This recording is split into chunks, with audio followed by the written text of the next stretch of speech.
ائمہ کے واقعات پڑھنے میں ایک انسپریشن یہ بھی رہتی ہے کہ ائمہ کے واقعات پڑھنے میں دل میں خیال آ جاتا ہے کہ ہاں معصوم کا واقعہ تو امام معصوم تھے، لیکن جہاں کسی عالم کی بات آئے اس کا مطلب ہے کہ پوٹینشلی ہم سب میں اس بات کی گنجائش ہے انشاءاللہ۔ تو آیت اللہ مرشی نجفی وہ بھی نماز مغربین جماعت پڑھا کر بی بی معصومہ قم کے حرم سے اپنے گھر پہنچے اور اپنی فرزند سے کہا کہ مجھے مفات الجنان لا دو، اور مفات الجنان پڑھنے لگے۔ زیارت جامع کبیرہ، زیارت جامع کبیرہ معمولاً ان کے فرزند کہتے ہیں کہ میرے بابا صبح کے وقت پڑھتے تھے، تو مجھے تھوڑا تعجب ہوا کہ رات میں کیوں پڑھنے زیارت جامع کبیرہ، اس وقت دوبارہ سے کیوں پڑھ رہے ہیں؟ السلام علیکم یا اہل بیت النبوہ ومعدن الرسالہ ومختلف الملائکہ ومہبط الوحی ومعدن الرحمہ وخزان العلم ومنتہى الحلم وصول الکرم وقادۃ الامم واولیاء النعم وناصر الابرار ودائم الاخیار، یہ والی زیارت جامع کبیرہ پڑھنے کی عادت رکھیے۔ زیارت جامع کبیرہ روز نہ پڑھ سکیں، ہفتے میں ایک بار عادت بنائیے۔ کچھ چیزیں ایسی ہوتی ہیں کہ جو ہمیں خود پلان میں اپنے رکھنی چاہیے زندگی کے روٹین میں۔ مثال کے طور پر میں 3 چیزیں آپ سے ریکویسٹ کروں گا۔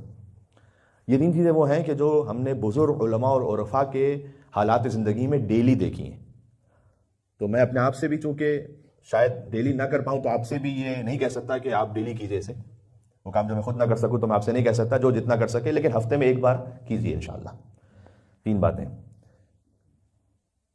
زیارت جامع کبیرہ، زیارت عاشورہ، نماز جعفر طیار۔ ہفتے میں ایک بار کوئی روٹین بنا لیجیے۔ سب سے فضیلت کا وقت نماز جعفر طیار کا ہے نماز جمعہ سے پہلے، یعنی مثال کے طور پر اگر نماز جمعہ کا وقت ہو رہا ہے 1 بجے تو سب سے فضیلت کا وقت تقریباً بنے گا 12 بجے، جمعے کے دن 12 بجے۔ تو اگر آپ فضیلت کے وقت میں پڑھ سکتے ہیں تو ٹھیک ہے، نہیں پڑھ سکتے نماز جعفر طیار کسی بھی وقت پڑھی جا سکتی ہے، ہفتے میں کسی بھی دن، صبح کو، دوپہر کو، شام کو، کسی بھی وقت۔ تو آپ ہفتے میں ایک بار اسے اپنے روٹین میں رکھیے۔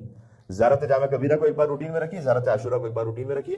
اگر ہو سکے تو 100 مرتبہ اس جملے کی فقط تکرار کے ساتھ کہ جہاں لعنت ہے زیارت عاشورہ میں اللہم لعنہم جمیعا 100 مرتبہ، فقط یہ فکرہ، اور جہاں سلام السلام علی الحسین وعلی علی ابن الحسین وعلی اولاد الحسین وعلی اصحاب الحسین، یہ 100 مرتبہ۔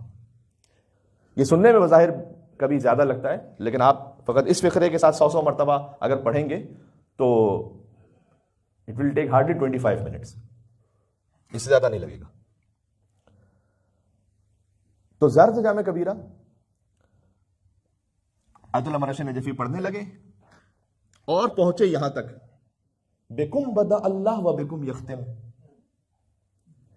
اے اہل بیت اللہ تعالیٰ آپ سے شروع کرتا ہے، و بکم یختم، اور آپ ہی کے توسط اور وسیلے سے ختم کرتا ہے۔